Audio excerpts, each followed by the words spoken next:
Syahrini dan Reino Barak tuai sindiran lantaran merayakan ulang tahun di tempat sederhana. Syahrini sangat lekat dengan kemewahan. Wanita yang akrab disapa Inces tak jarang memamerkan kehidupannya yang mewah. Namun belum lama ini, Syahrini dan Reino Barak mendapat cibiran lantaran merayakan ultah di tempat sederhana. Berikut tanggapan Syahrini dan Reino Barak saat dicibir merayakan ulang tahun secara sederhana. Seperti diketahui, kehidupan Syahrini dan Reino Barak memang kerap kali jadi sorotan. Hal ini lantaran keduanya selalu dikaitkan dengan kemewahan.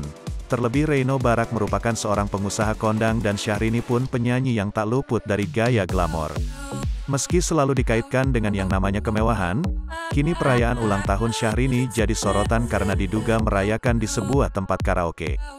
Dalam unggahan akun tersebut, terlihat momen-momen Syahrini ketika merayakan ulang tahun. Dalam momen tersebut, terlihat dalam sebuah ruangan penuh hiasan balon dan layar yang memperlihatkan lirik lagu layaknya di ruang karaoke. Pada acara tersebut pun, terlihat beberapa teman Syahrini yang ikut merayakan termasuk Cakra Khan dan idol K-pop Son X CLC.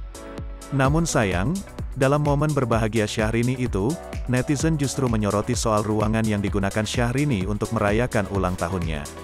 Menurut netizen ruang tersebut ruangan karaoke, bahkan netizen pun menyindir Syahrini yang sudah seperti orang biasa tak sepadan dengan keglamoran yang kerap ditunjukkan.